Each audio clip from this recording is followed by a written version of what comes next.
Hey, I'm Ryan Reynolds. Recently, I asked Mint Mobile's legal team if big wireless companies are allowed to raise prices due to inflation. They said yes. And then when I asked if raising prices technically violates those onerous two-year contracts, they said, "What the f*** are you talking about, you insane Hollywood ass?" So to recap, we're cutting the price of Mint Unlimited from $30 a month to just $15 a month. Give it a try at mintmobile.com/switch. $45 upfront payment equivalent to $15 per month. New customers on first 3-month plan only. Taxes and fees extra. Speed slower above 40 gigabytes. See details. The views and opinions expressed in this podcast are solely those of the individuals participating in the show. All persons described or mentioned in the podcast should be considered innocent until proven guilty in a court of law. This podcast contains subject matter such as violence and graphic descriptions along with adult language, which may not be suitable for all audiences. Listener discretion is advised.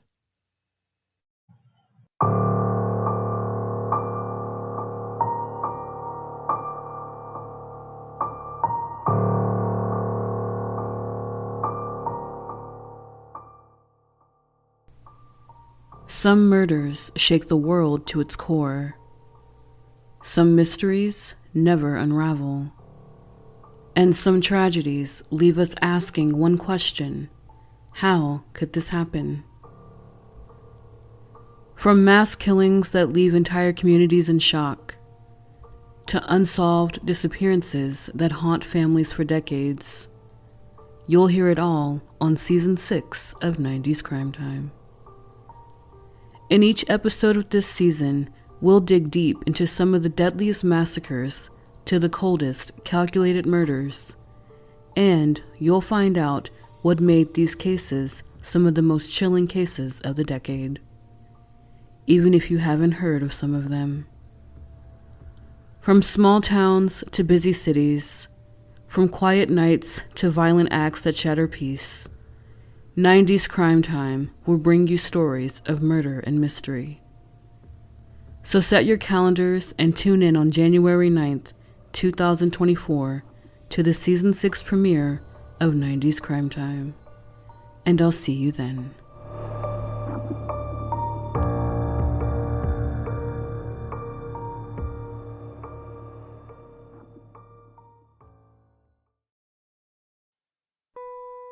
On September 12th, 1952, in Braxton County, West Virginia, two brothers see a bright object streak across the sky. Upon searching, they come across a giant creature. Was it an alien? Was it a cryptid? The government's going to get involved and say it's nothing more than a misidentification. What truly was it? Was it a misidentification or was it a cover-up? You're listening to the Mysterious Brews podcast, and tonight we bring you the case of the Flatwoods Monster.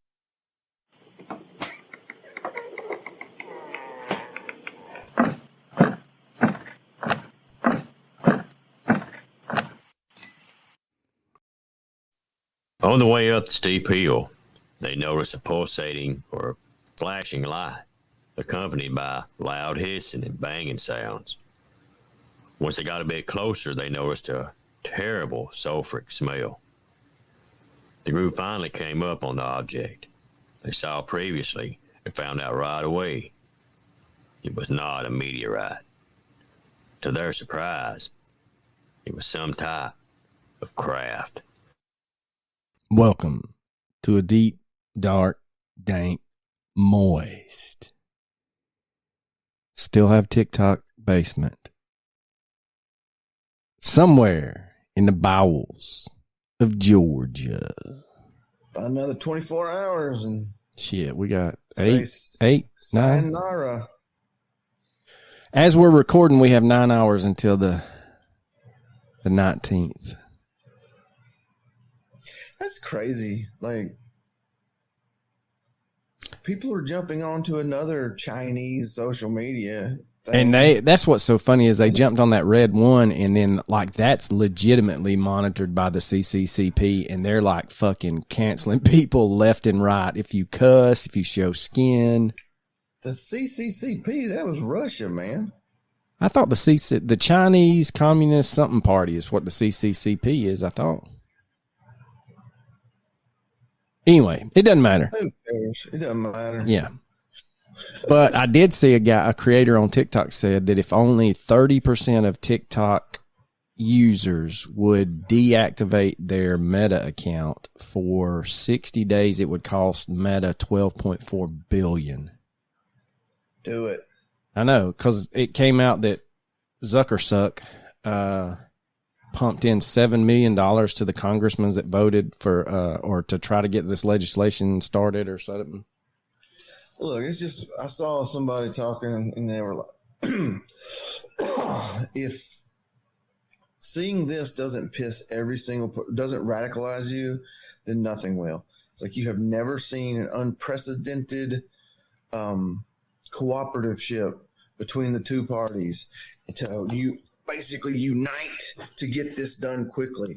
I mean, they could unite to, fix the school systems. They could unite to end homelessness. They could unite to make rent affordable. They could unite to do anything, but they choose to get rid of one social media platform together. That's crazy. Yeah, I don't understand it. There's some ulterior motives, I can tell you that. But anyway, so we got another Arctic blast headed for Georgia, and the way the snow angle is looking, and this is odd, it may just knock snow in at basically perimeter south to Macon. I know. I've never seen such varying reports of weather. In my neck of the woods, it's either going to be nothing or the worst snowstorm ever. Yeah, that's what I had seen. In between. There's nothing. You might get 45 inches. You might get a dusting, but you're not going to get anywhere in between. It might just be cold. Hell, it might be 70 degrees. We don't know at this point. It's gonna be in the teens, that's for sure. But anyway, all right. So we're over here just jacking it out. Where I'm at, it said Tuesday morning it will be 10 degrees. My fat ass is standing outside waiting for my first students to arrive at 6:30 in the morning. That's gonna be miserable. It's gonna be a little chilly. I might even wear blue jeans to work. Well, get out of town. Yeah. Well, I'm lucky because I get beat up on an almost daily basis that my principal allows me to wear shorts. And it's a funny story how that happened if you want to hear about it. I'll give you a freebie. I got a pretty violent student, likes to beat me up. And then the worst he ever did, I was wearing khaki pants and a 3-button shirt. And I'm going to tell you right now, people, just because your belt is tight enough when you're walking around does not mean your belt is tight enough to be in a fracas. Yeah, I've noticed that before. If you have to move quickly or something, yeah, your belt is giving up the ghost. Well, this incident got so violent that I did have to restrain the kid. I am certified to do so. I am very trained. I'm actually the trainer of other people in my county. That's how damn certified I am at it. So I restrained him properly like I'm supposed to, but he's bucking like a bronco. And it got so bad, my principals came in, the resource officer came in. There's a lot of people in there. My entire ass is hanging out. And I'm not talking about, oh, you can see his underwear. I'm talking where the good Lord split you. Yeah. And when somebody's bucking and you're holding on to them, there's things just moving. So my principal got to see something she probably didn't want to. And once it was over, she sent me an email. She said, come see me. I said, okay, I figured we'll have a debriefing. I'm going to have to fill out an incident report, which I did anyway. But when I went and saw her, I walked into her office. I said, yes, ma'am. She said, if you'd like to wear something more comfortable, you feel free. And that's all we ever spoke of it. And that, ladies and gentlemen, is how you wear shorts to work. Yep.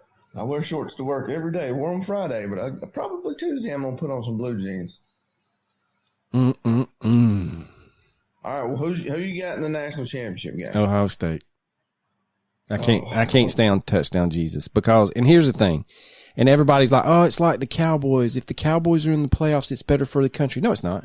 No, it's not. No, hell no, it's not. So here's the thing. Is Notre Dame a good team? Yes, they're a good team. I'm not taking anything away from them. However, play somebody. In this format, join a fucking conference. Absolutely. But Shit or get off the pot. They play everything else in the ACC except football. I hate both of these schools. I will. You know where I'm going to be during the national championship game? Asleep. I'm going to be at jiu-jitsu. I was going to say, I really don't care one way or the other, but. Well, here's what we won't talk about football much more, but here's what I heard. You know, Notre Dame got upset by Northern Illinois. That's their only loss. You know what that head coach did? He said he called the Notre Dame head coach and said, "If you'll go to lunch with me, I'll tell you everything we did to beat you." Pointed every weakness. No, he did. He sat down and he showed him every weakness that they saw that they exploited, and apparently Notre Dame fixed it. They played well against Ding-a-ling at Penn State, and I hated them worse out of those. Out of the four that were left, Penn State was the shit bird for me. I hate James Franklin. God, I hate that son of a bitch. Oh, you don't hate all the child raping and stuff? I hate him because he tried to defend all that shit. Okay, that makes sense. But anyway, let's get on the monster thing. So during the early evening of September the 12th, 1952, on the edge of Flatwoods, West Virginia, which is located in central Braxton County, the sun had just set. So it was twilight. Two brothers, Edward and Fred May, were outside playing near their home along with another friend. So as the May boys start and hit their friend finish their game, all of a sudden they see something unexpected, slowly floating / drifting / hovering in the sky above them. As they continue to watch the object, they would later describe it as a brilliant red fireball, seemingly materializing from within the dark clouds that were hanging low in the sky. Initially, they believed that it was a meteor falling from the heavens, but to their amazement, the object seemed to decelerate in speed as it got closer to the ground, almost as if it was under some kind of intelligent control. In what meteors don't do that. No, and they got a long fireball tail on them too sometimes. So the boys believe that it had landed as it disappears from sight amongst the trees in the nearby forest. So still trying to come to terms with what they had just seen, Edward and old Fred quickly run home, friend in tow, to tell Mama. And initially, their mother, Kathleen May, was extremely skeptical, but changed her mind pretty quickly when she saw the concern and the alarm in her two boys' faces. And the fact that as they told her, they never wavered and this concern never changed. The boys insisted that she had to go with them because they wanted to go see what it was in the woods. She reluctantly agrees to go, and then they all head to the wooded area where the boys, believe that this object has landed. So as a precaution, she would later state that she took the family dog for protection. She also decided to call a family friend, Eugene Lemon, to go with them. Now, there is a documentary on Tubi that kind of shows the town of Flatwoods, and I think it actually shows the house that the Mays lived in. And it is very close to other houses. So if she had called Eugene, it's not like he's 5 or 10 minutes away. It literally would have taken him a minute or two to walk over. She also believed that since Eugene was a National Guardsman, he could protect her and the boys even further.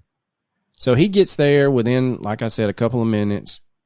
Kathleen, him, the two boys, and the dog head off towards the woods where this object, quote, landed.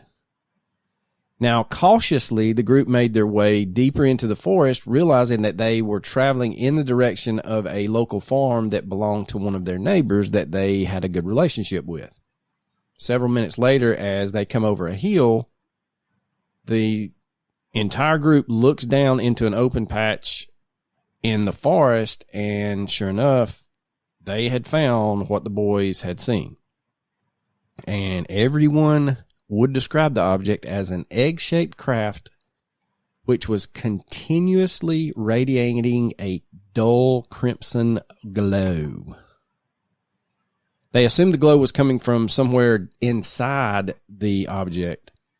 In addition to this pulsing red light, the mystery object was emanating a large amount of greenish vapor or mist. Again, as they described this vapor, they would say that it seemed to just hug the ground. It didn't get very high. And so, as they're sitting there taking the whole scene in, the dog either gets loose from someone holding it or someone drops the leash in disbelief. That's a hard word for me. Dude, you starting to sound like me.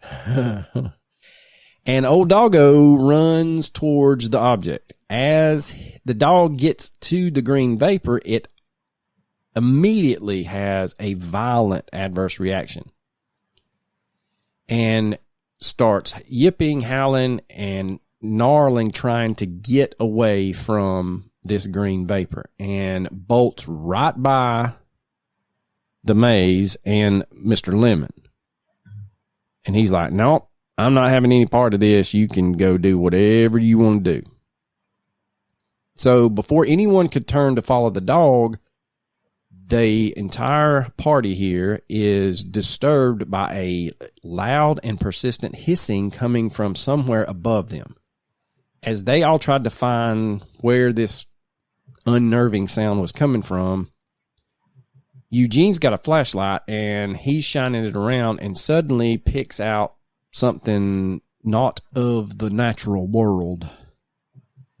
Concealed within the branches of a nearby tree, his flashlight briefly catches a glimpse of a strange figure.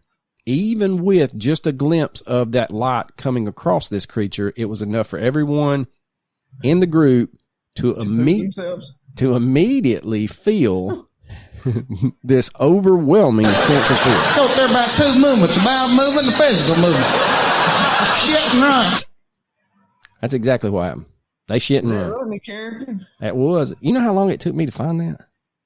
Bro, I can't believe he's still touring. He's coming to Atlanta. He came to Rome. I thought he canceled himself. He Like for real. Not like canceled and whoo boy. When he that tried. man went off the rails. He tried 2 or 3 times. He don't do anything half-assed. No, sir, he don't. I'm full chalant. He went whole ass on that one, boy. Yeah, he did. So somehow they each describe this entity, figure, whatever you want to call it, that was in the trees as a humanoid that stood roughly 10 foot tall, emanating a green mist from its body. And the mist coming from it was very similar to the mist or the vapor coming from the object. Now, this being was dressed in what appeared to be a dark green cloak that made its way into the shape of a hood. Someone in the group initially stated that the shape was like the Ace of Spades. So this hood outlined a bright red face and red head. The light from Eugene's flashlight had just picked out what appeared to be a pair of claw-like talons at the end of the arms. Now, as if this was not weird enough, something even more bizarre takes place. 2 beams of red light shoot vertically from this thing's head, almost as if it had opened its eyes and was scanning upward toward the sky. Gradually, these 2 red beams start to move down towards the group of witnesses that have found this object and stayed on them for a moment before the creature emitted a sinister hissing sound, in quotes. Moments later, this creature began to slowly descend from the tree, almost as if it was gliding on a steady, controlled path. As it is doing this, the two beams of light coming from its eyes remained fixed on Eugene and the maze. An increasing cloud of this green mist also accompanies the descent. And it was at this point, old Eugene had just about enough of being brave, and he was like, nope, I'm out. Dropped his flashlight, and he turns and runs. I mean, give him some credit. He's much braver than I'd have been. Yeah. Women and children be damned. He took off. Yeah, man, I've been gone. Now, in the aftermath of the encounter, Kathleen May, basically, when Eugene says, see ya, they turn and run with him. And when they get back to the house, she calls the state police. Now, it's stated that the health of several of the group started to deteriorate. And not only was it like the shock and disbelief, but they were affected by dizziness, vomiting. The dog was also in bad shape. It was foaming, heaving. And so when the police get there, they listen as Eugene and Kathleen and the boys retell what had happened. And eventually the officers were like, okay, we'll go into the woods and see what we see. And about 30 minutes later, they would come back and say that they didn't see shit. And they took some statements and left. So word quickly spread throughout Flatwoods that, hey, the Mace and Lemon had seen this crazy figure, and some neighbors were like, let's go see if we can find it. So over the coming days of the incident, the entire area was crawling with the looky-loos.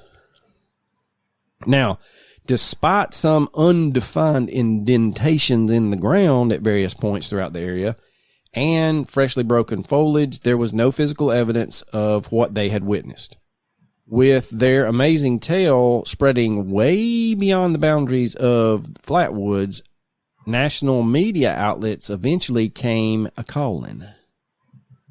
Hungry to hear more about the incident, numerous publications descended upon the town, and it would go as far as Kathleen and Eugene being asked to participate in a CBS television interview to recount what they had seen. At this point, more witnesses came forward, adding further credibility to Kathleen and Eugene's story, which initially everyone thought they were crazy. So wouldn't you though? Come on. Well, yeah, because it looks like an ace of spades, red beam. I mean, this is straight out of a sci-fi 1950, 1960s movie. It does remind you of that. Like when I think of 1950s aliens, I can see like a benevolent creature wearing like the hood, like a thing sticking out in the back. If if you've seen it, you know what I'm talking about. I'm horrible at describing it.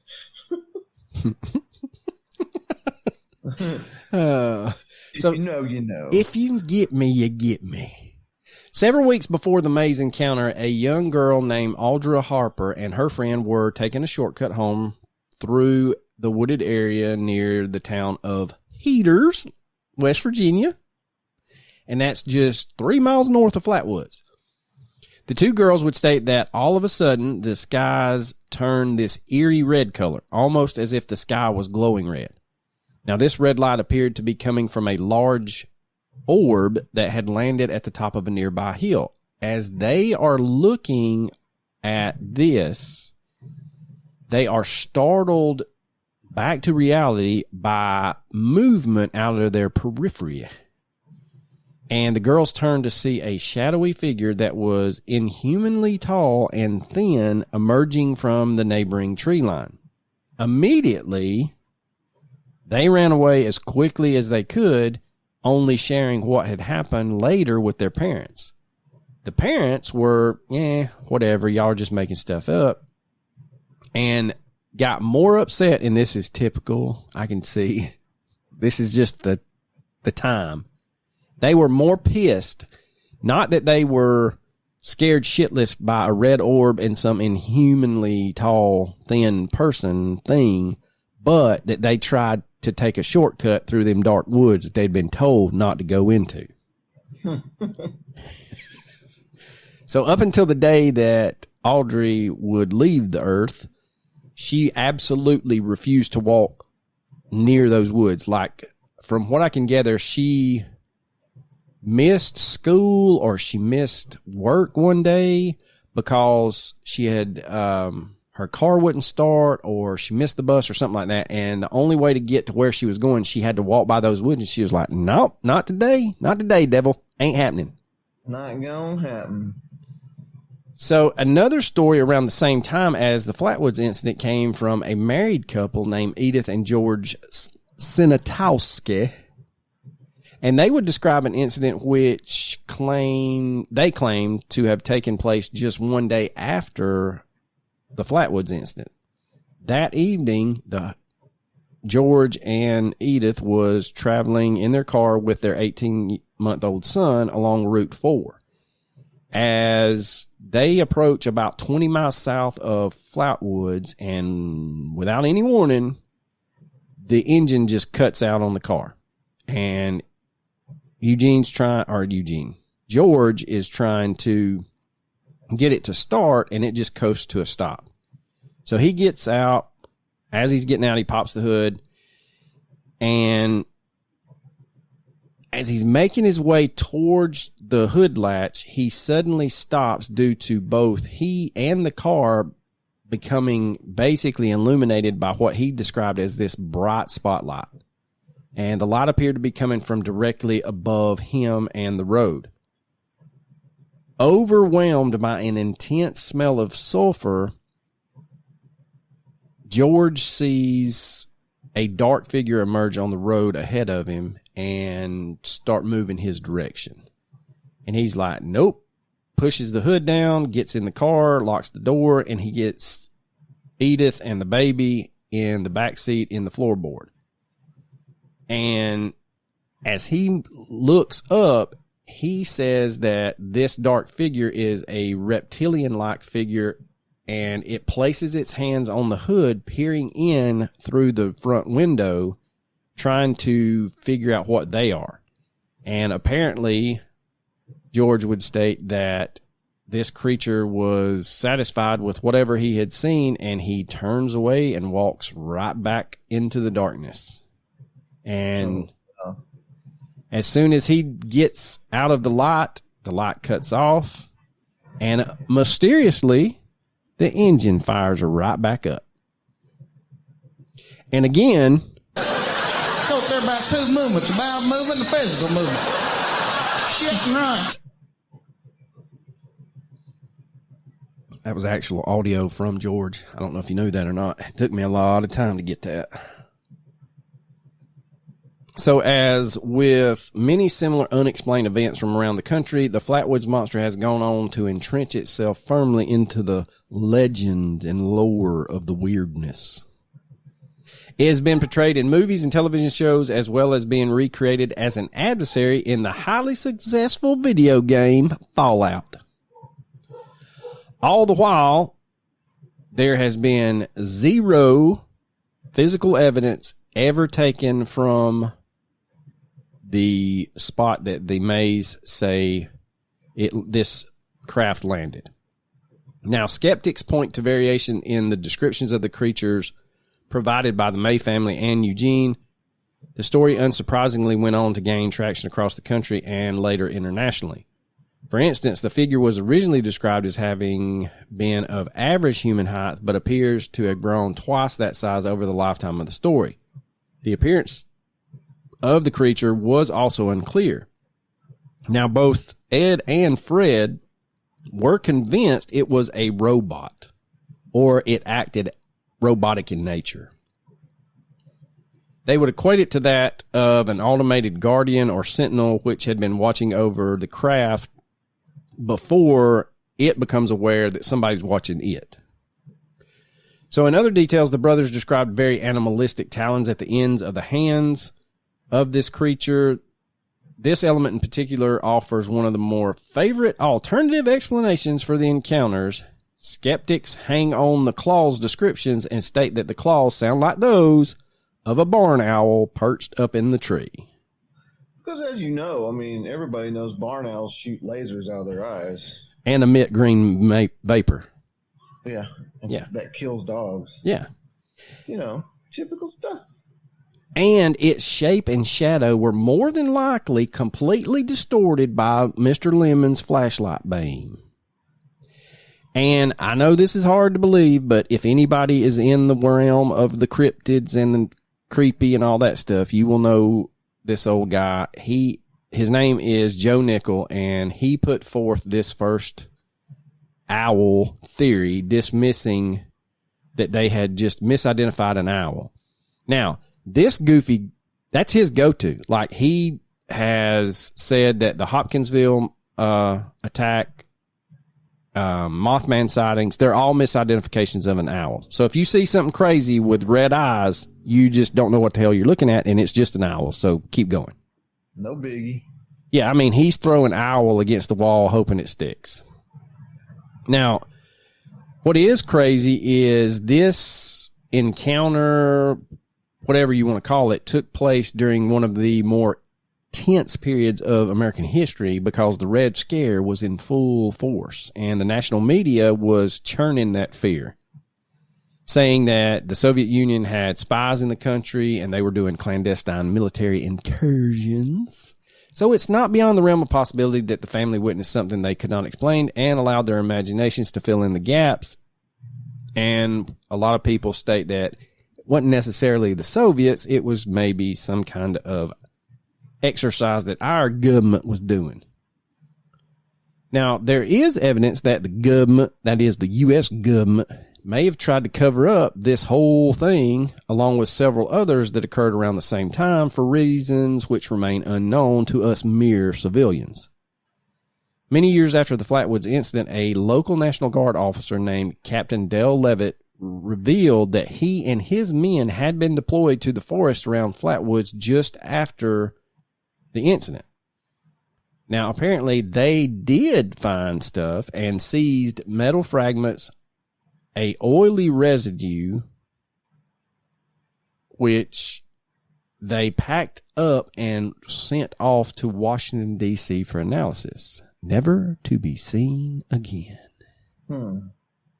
That's suspicious. That's weird. That's suspicious. That's weird. So, at the same time, there was a string of UFO sightings taking place along America's eastern shore, which resulted in the loss of a military interceptor aircraft. An F-94 Starfire had taken off from an Air Force base in Tampa, Florida, around the exact time that the Flatwoods incident was said to have occurred. The pilot was ordered to follow a patrol route as part of an increased defensive strategy generated by this wave of UFO sightings. Not long after it had arrived within its designated patrol area, the F-94 disappears from radar, which prompted an extensive search and rescue mission that allegedly resulted in nothing being found. There's nothing to see here, folks. Just keep moving. Now, in the years that followed, all record of the aircraft and its crew, John Jones Jr. and John Del Curto, quietly disappeared from the United States Air Force records. The military refused to answer any questions over the incident, including those submitted by the families of the two missing airmen. Speculation is that whatever came down from the skies above Flatwoods, West Virginia, may have been involved in an encounter of its own with the missing F-94. Now, that is the Flatwoods story. But we know that y'all like a twofer. And Coach, being the due diligent researcher that he is, found us another one. And that is? The Owlman. That's right. The Owlman of... Owlman. The Owlman of Mawnan Smith. We're gonna get in our own little aircraft. We're going to leave Virginia and we're going to head over across the pond to Mawnan Smith, which is a charming little village in Cornwall, England. And on Saturday, April 17th of 1979, 12-year-old June and 9-year-old Vicky headed out on their own to explore the area. They were passing by St. Mawnan and St. Stephen's Church when all of a sudden in the sky above the bell tower there appeared a huge creature. It looked like a man, but it had the wings of a bird. The girls ran back to their parents and were so disturbed by what they had seen that their father decided, that's it, we're going home. The girls, it seemed, had just encountered the Owlman of Mawnan. Now, the origins of the old Owlman are hazy at best, and a lot of websites point to the origin of this cryptid creature as coming from a 1926 article in the Cornish Echo newspaper about two boys that were chased by some sort of large and vicious bird. The problem with this origin story is no one provides any images of said article so that you can see it for yourself and read it for yourself. Now, in the book, The Owlman and Others by Jonathan Downes, the article is there and you can peruse it. But that is the only reference that I have found to the original article. Now, the bird was actually described as being roughly 3 feet long with a body like a duck, with cream and brown colored plumage, black on the tips of the wings. And you may be saying to yourself, that don't sound like an Owlman to me, but just about every article and website that I found talk about this article as the origin of the Owlman story. Well, I mean, it sounds better than Duckman. Oh, that's true. Which was actually a very underrated animation. I agree. I loved that one. I loved it. I did too. That's an old school, if you know what that is. Now, a lot of people have speculated that it seems much more likely that the boys were chased off by an angry goose rather than some sort of owl-headed creature. Geese are mean sons of bitches. I say, geese are terrifying, man. In the words of that guy on, I don't know if it was an old Vine or if it was actually a TikTok, he was like, what's up with the cobra chickens over there? And so from that point on, that's what I refer to them as, cobra chickens. All right, the first widely agreed upon origin story for the Owlman is when the strange artist Max Ernst visited Cornwall in 1937 with a group of other artists. Apparently, this group was into some weird shit, which included occultism. Now, the story goes that Ernst and his... What did you say? Occultage? Occultism. Including occulted. Occultism. They like to dabble in the occult. How about that? There you go. That's better. The story goes that Ernst and his merry band of travelers went off into some Cornish woods one night and performed some strange ritual in an attempt to summon animal-human hybrid entities. And that's in quotation marks. Now, Max Ernst himself had a weird obsession with birds, and he often painted an alter ego that he called Lop Lop. And Lop Lop was a shape-shifting, part man, part bird creature. He also painted scenes that, when you look at them, seem to look awfully familiar with some of the encounters of the Owlman. Now, there is one that was painted in 1924, and it's titled, quote, "Two children are threatened by a nightingale," end quote. The weird thing about this is there are two children and this nightingale, of course, but also there is an eerie human figure hovering above the building, carrying away another child in its arms. Apparently, the painting was inspired by a fever-induced hallucination that Ernst had as a child, but it's awfully familiar, similar, however you want to say it, to the encounter that we opened with concerning June and Vicky Melling. Now, the question is, did Ernst and his merry band of morons summon this Owlman? Possibly. Damn, all of a sudden he's a moron just because he had a... No, his friends are morons. Oh. He just has the merry band. He has a merry band of morons. Oh, he's not one. Right. Okay. They gotta have a leader, dude. That's fair. Now, it is quite surreal to imagine that something stepped out from the picture frame and took on a life of its own. Perhaps the Owlman is the spirit of Ernst himself. It might just all be one of them quote coincidences. That's what we call them, coincidences. Man, we are cunning linguists tonight. Yes, we are. It's the Queen's English, sir. It's the Queen's English.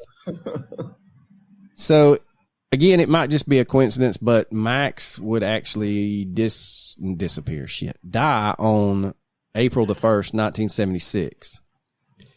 Just 2 weeks before the Melling girls had their encounter, and 3 months after the girls' encounter, the Owlman is seen again. So he passes away just 2 weeks later. The Melling girls see this Owlman. And then another 3 months pass, and we have another encounter.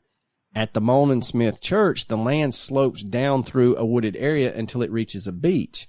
It was in this wooded area that two 14-year-old girls, Sally Chapman and Barbara Perry, were camping. At around 10 p.m. on July 3rd, 1976, the girls were startled awake by a strange hissing noise.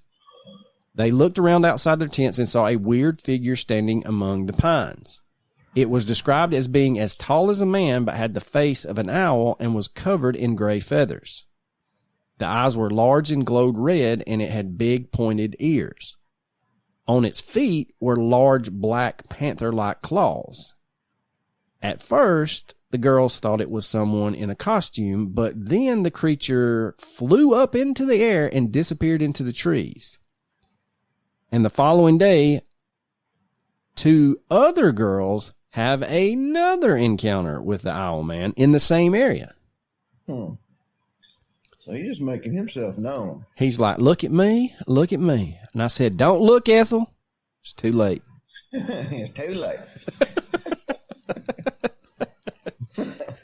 So a letter was sent to a local paper from a girl saying that on July the 4th, 1976, her and her sister were playing in the woods behind the Mawnan Smith Church when they saw a large creature up in a tree. It was described as being as big as a man, but it had legs that bent backwards like a bird's. Its eyes were red, and its feet looked like sharp black crab claws. Unlike the previous encounter, this creature flew upwards and disappeared above the treetops. So the first two encounters were reported by a man named Tony Doc Shields. Now, old Doc was an eccentric character. He was an artist, a stage magician, and a self-proclaimed monster hunter with an interest in the occult. At around the time of the Owlman sightings, he was taking part in a hunt for the Morgar. Now, you may be saying to yourself, what the hell is a Morgar? Well, I know what I was. A Morgar is a sea monster that is around that area. And the area, for those of you that are not paying attention, it's the waters around Cornwall. But in March of 1976, two photos allegedly of the Morgar. That you think that cleared it up. I'm doing it for our English. Our English. Oh, I know exactly what they're talking about. Yeah. These two dumbasses act like they know where they're at. Like my father once visited Cornwall. In the spring, it was like dew on the ground. So in March of 1976, allegedly two photos of the Morgar, were sent to a local newspaper from someone referring to themselves only as Mary F. Now, Doc comes on the scene and announces that he is going to go and try to summon the Morgar to appear. He then orchestrates an elaborate magical ritual on the beach in Cornwall involving, wait for it, naked witches. Nice. Yep. Which, this may put a damper on your spirits here. They were his own daughters dancing around nude on the beach.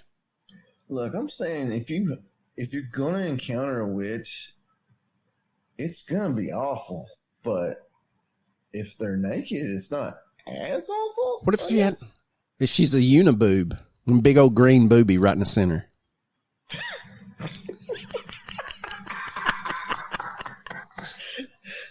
I don't know how to respond to that because people listen to this that I don't want to. So there I was on the beach, Cornwall, England, 1976, trying to get my dope smoke on. There was two hippie girls dancing naked on the beach. Good Lord, we're going to get some hate mail. I don't care. As you can imagine, this brought a lot of press attention for old Doc, and it was because of his reputation for hunting them there monsters that he was approached first by June and Vicky Melling's father and later by both Sally Chapman and Barbara Perry. The entire group, I guess, provided him with eyewitness accounts and drawings of what they had seen. Now, the rub here is that old Doc had a reputation for being a bit of a prankster. Over the years, he's written numerous books about how to fake paranormal phenomenon for stage magicians, and he has books like The Shields Effect, How to Become a Psychic Superstar. It teaches you how to create a sort of mythos around yourself, which you can then leverage for publicity and fame. Now, many people suspect that old Mary F., the mysterious woman who sent the photos of the Morgar to the newspaper, was actually Doc himself, sowing the seeds for an elaborate hoax. Some also suspect that Doc invented the story of the Owlman. Now, several Reddit threads claim that nobody has ever been able to track down the Melling family or the two girls, Barbara and Sally, that have seen said creature in the woods.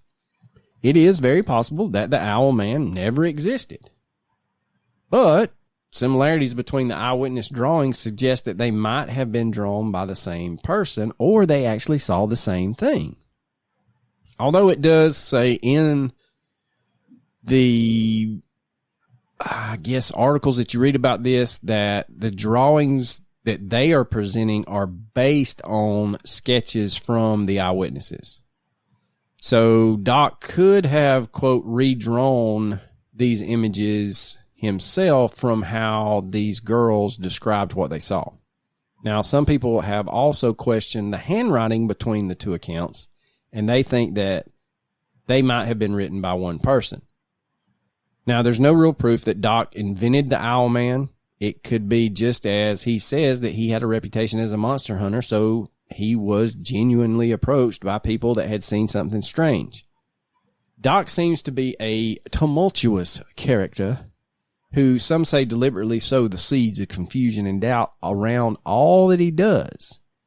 Doesn't necessarily mean that everything that he's involved with is a hoax, but it does mean that if you are going to look into him, you need to not take everything he claims as the gospel. Now, after the said Owlman flap of 1976, there were intermittent sightings following. According to the book Alien Animals by Janet and Colin Board, there were two more sightings of the Owlman in 1978. Once by a 16-year-old girl, and a few months later by three young French girls. There's an underlying current here if no one's picked it out yet. Owlman's a pervert. Yeah, he's only exposing himself to these girls. He's a pedophile. When you look into these cases, you find a familiar name that pops up. Yep, that's right. Old Doc Shields. Again, it doesn't necessarily mean they're all fake, and it kind of solidifies what he's trying to say. Hey, I'm a monster hunter. They're going to call me. But you have to keep in mind that around that time, anyone who had an encounter with the Owlman would more than likely contact the old doc and say, hey, I think I saw it. Now, 11 years later, in 1989, there was another encounter, and this time it seems that Doc didn't have anything to do with it. There was a young couple known as Gavin and Sally. That's it. Aliases. They do not want anyone to know that they seen this shit. So they had heard that the legend of the Owlman and all of this other was going on in the late 70s, and they decided to go to the woods behind Mawnan Smith Church to investigate for themselves. Now, Gavin would later contact the paranormal researcher Jonathan Downs, author of the book The Owlman and Others, and would state that the night he and Sally were in the woods, quote, we had a torch. And for all of y'all on the American side of the Atlantic, that's a flashlight. Ooh, exotic. And so this is from young Gavin's point of view. We had a torch, and I was shining its beam across the trunks about 15 feet off the ground. Every couple of hours, we would walk along the fringe of the wood, and this was the third time that evening, and it was beginning to get dark.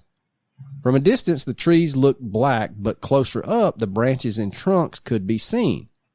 We saw the animal at about 9:30 p.m. It was standing on a thick branch with its wings sort of held up at the arms. I'd say it was about 5 feet tall. The legs had high ankles, and the feet were large and black with two huge toes on the visible side. The creature was gray with brown, and the eyes definitely glowed. On seeing it, its head jerked down and forward.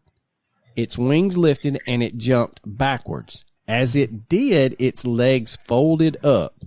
We ran away. As you should. That is exactly correct. One more time for the parting. Go there about two movements, the bowel movement and the physical movement. Shit and run. So 6 years later, in 1995, a letter was sent to a local paper. It claimed to be from a marine biology student from the great city of Chicago. Now, said student was a female and had been on vacation in Mawnan Smith and was walking around the woods behind the church. At around 9:15, she saw a creature in a tree, and she described it as the size of a man with a grizzly face, a wide mouth, glowing eyes, and pointed ears. It had huge clawed wings and was covered in feathers of silver gray color. The thing had long bird legs, which ended in large black claws. As you would imagine, all attempts to track down this person have failed. I know that's a shocker.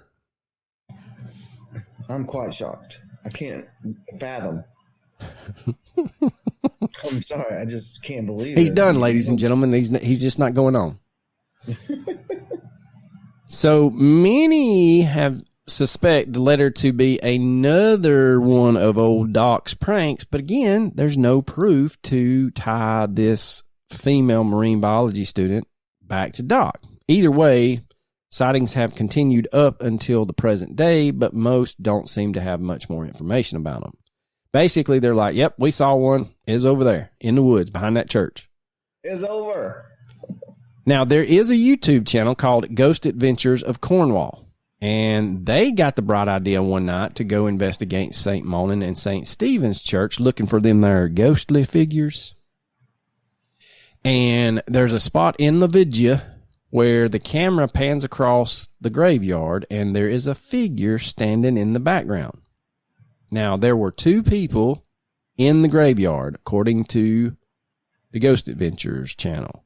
The guy holding the camera and his friend who was standing behind him.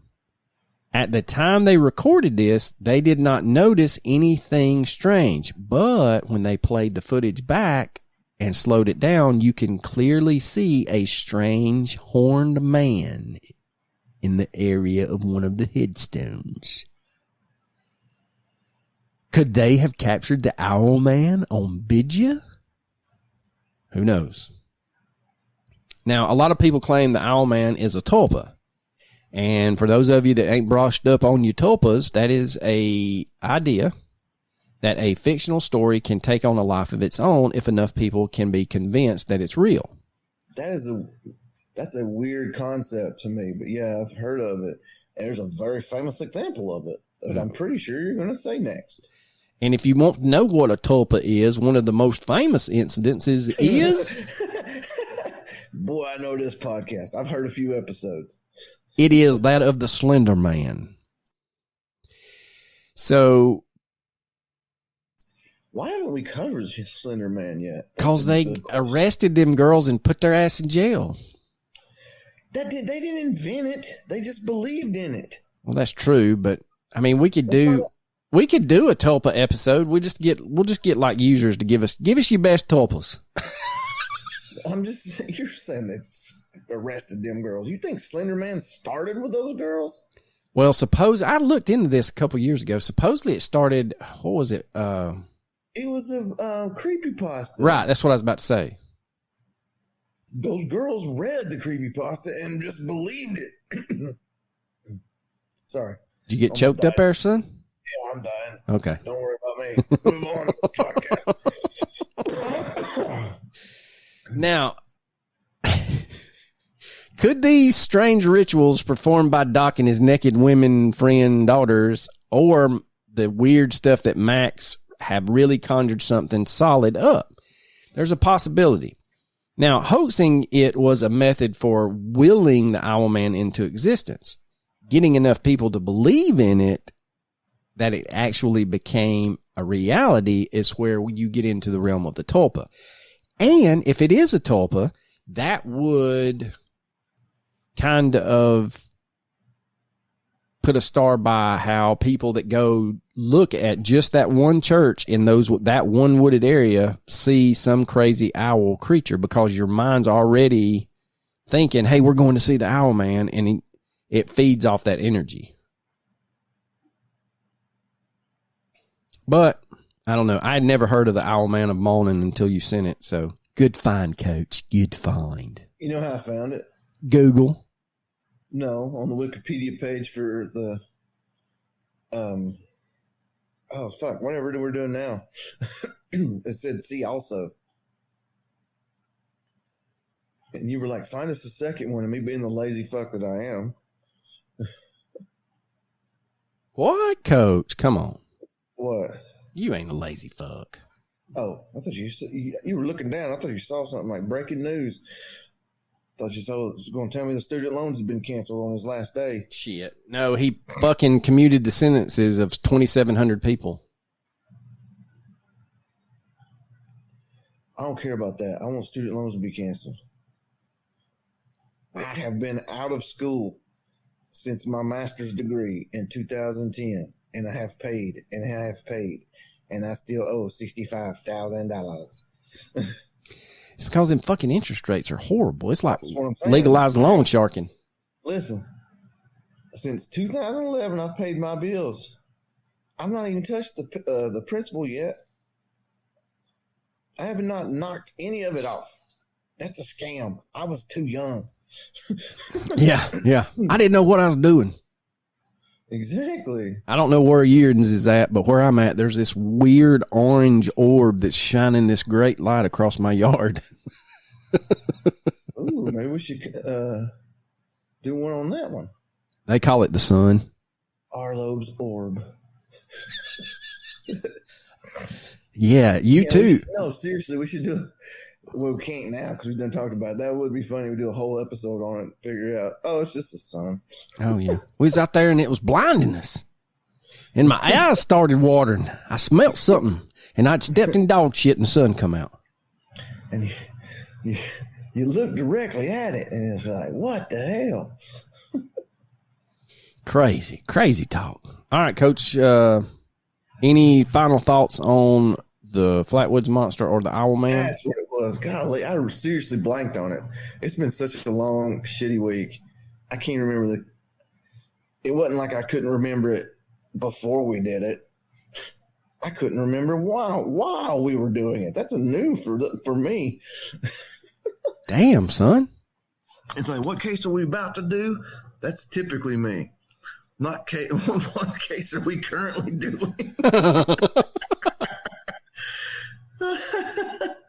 Oh shit. I don't know, man. Stories can get embellished over time, and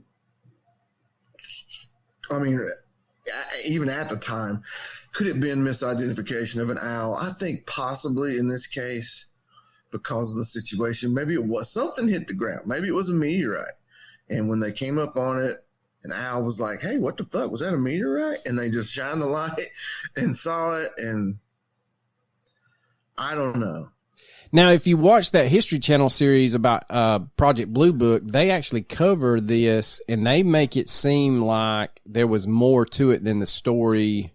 Like when Project Blue Book investigated, there was more to it than what we've been led to believe when you research this. Well, who controls the narrative, bro? The government, son. Follow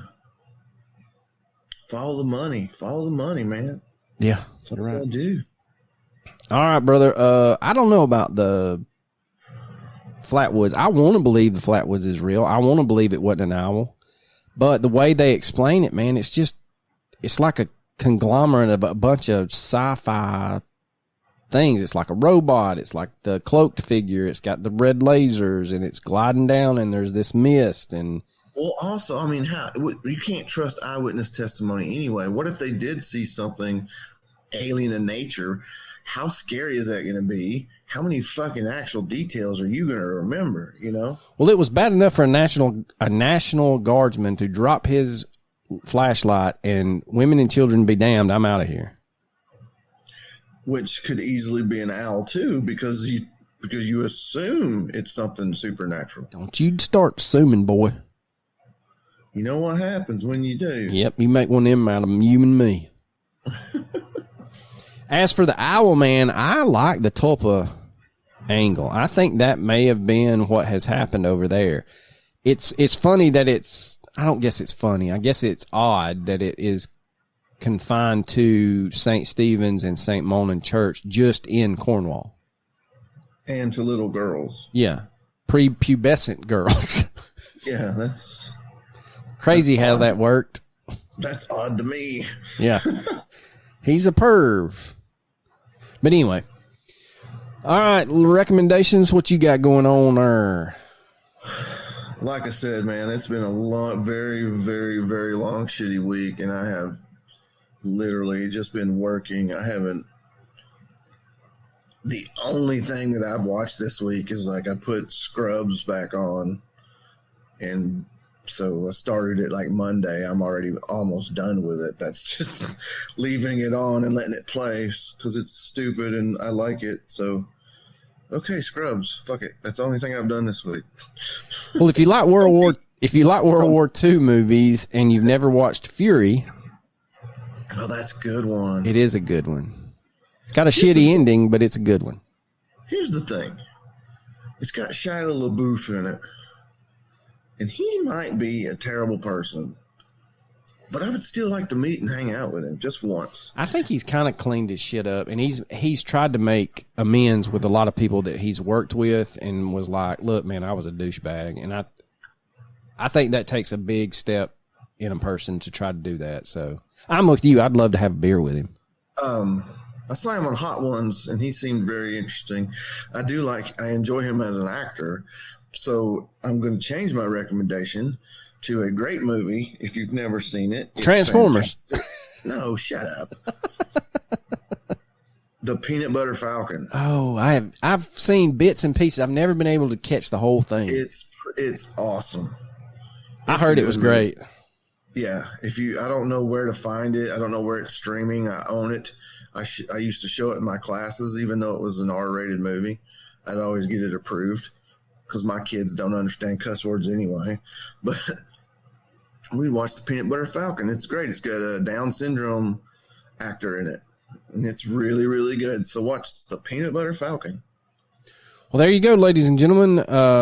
As of this release, we have, what did I say? We have less than 8 hours until TikTok supposedly is banned. So if you're listening to this and TikTok didn't get banned, or somebody stepped in and saved the day or whatever, consider yourself lucky. If it did get banned, rally up. Let's get Temu banned. I hate that fucking app. It does suck because TikTok really is a great place and resource for what we do.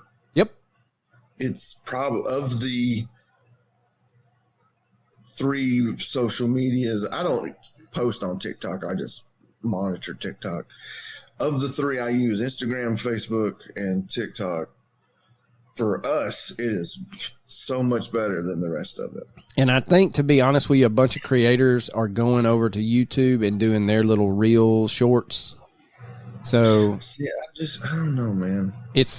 But the problem with that is it's just not the same. And I know TikTok struck gold with their little algorithm, but that's the thing. The algorithm got people. Like if you were into crocheting, you could be on the crochet talk. If you were on, wanted workouts, you could be on the workout talk. Hell, during duck season, I'm on the duck hunting talk. So, see, what sucks about the algorithms, though, is once you touch one of them, you're in it. Like, I used to play golf. I don't any longer. And I just randomly come across one golf reel or Instagram video or whatever. Send it to a friend I know golfs all the time. Guess what, motherfucker? That's all you see. You're watching golf. Yeah. Yeah. Same way with baseball. Not a huge baseball fan. Got a buddy who really is. Saw something interesting. Send it to him. Guess what? I get baseballs. It's just, I don't know. It's weird. Yeah. Well, ladies and gents, we will still be on Instagram and Facebook. We are on YouTube now since YouTube has podcasts. So you can find us there as well. Depending on what the next new thing is, we'll see where we head from there. But we're gonna get on Redbook. Hell no. I am not getting on that one. You said the next one. That is the next one. Red one. No, I'm not doing that. They'll cancel our ass in a heartbeat. But anyway. All right, Coach, you got anything else? You know I don't. Deuces.